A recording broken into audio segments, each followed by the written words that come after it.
In this classroom, 2 is greater than 2. Let me explain.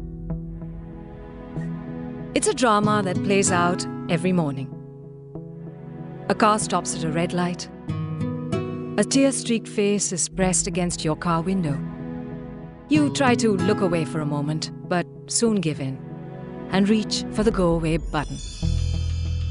The go-away button is a shiny 2-rupee coin that you keep handy for conscience-cleansing moments like these. A quick fix option that makes you feel good for the next 2 hours. The Teach India initiative asks for precisely 2 hours of your time. You'll find them wastefully strewn around coffee shops, smoking areas, traffic jams, and most often in front of TV sets. Give them to us. Those 2 hours that you casually toss aside on a whim. And you'll see how they could give that shiny-eyed flower girl a shot at changing her family's destiny forever. Do you have to do this? You don't.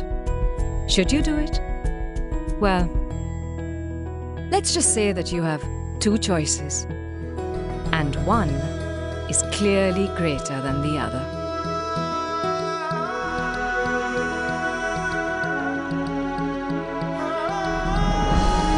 Millions of children in India go to school every morning, but there are 75 million children who don't. That's because 250,000 children are born every day in this country. But there aren't enough teachers. It's a situation rich in irony. A country that boasts some of the brightest, most educated people in the world is also home to so many uneducated children. So, the Times of India had an idea to bring the two together. An idea that became the largest educational program in the world. On 6 July 2008, the Times of India released a full-page ad on its front page. It was a simple, powerful thought. Bring together people who could teach and those who wanted to learn.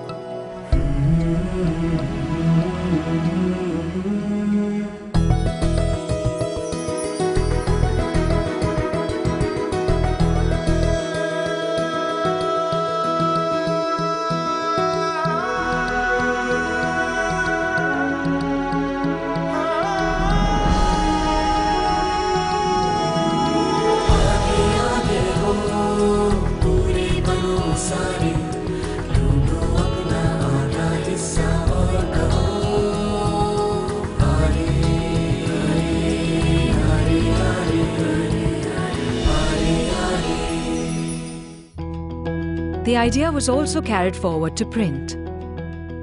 The response was tremendous. Barely 2 weeks into the campaign, and more than 10,000 people had signed up for the cause.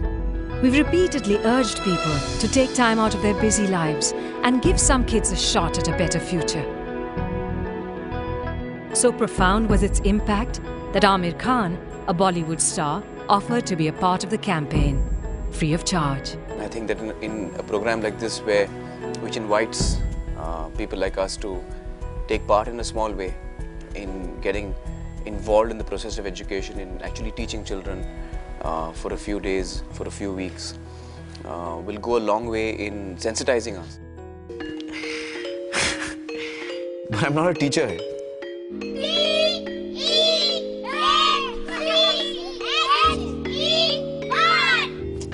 So how can I teach now? What if all the kids laugh at me? Of course, I want to give back something, but I'm not sure I can make them receive. In fact, I don't even know how to spell receive. I before an E, except after a C.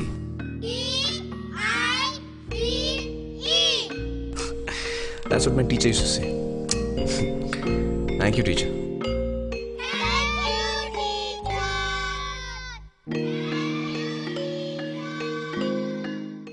2 hours, that's all we asked for.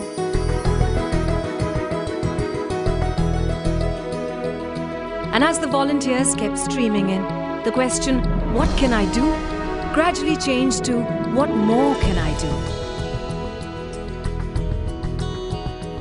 We asked principals to help us out by giving us classrooms and students to teach. If you say I educated a child, no.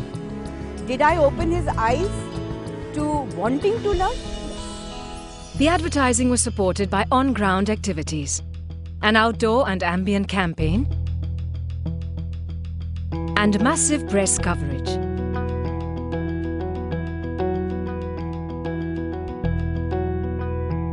Today, there are classrooms in over 60 of India's leading NGOs, and at times on street corners and playgrounds. Some volunteers are even conducting classes in their own houses. We hope that this campaign will be more successful, and we hope that not just 1,000 but maybe 2,000 people are willing and able and wanting to come in with us and work with us. It did a lot better than she anticipated. In fact, it did a lot better than all of us expected it to. At last count, over 90,000 Indians had stepped up to become teachers, making this the largest, most ambitious educational initiative in history. You could say, this class has just begun.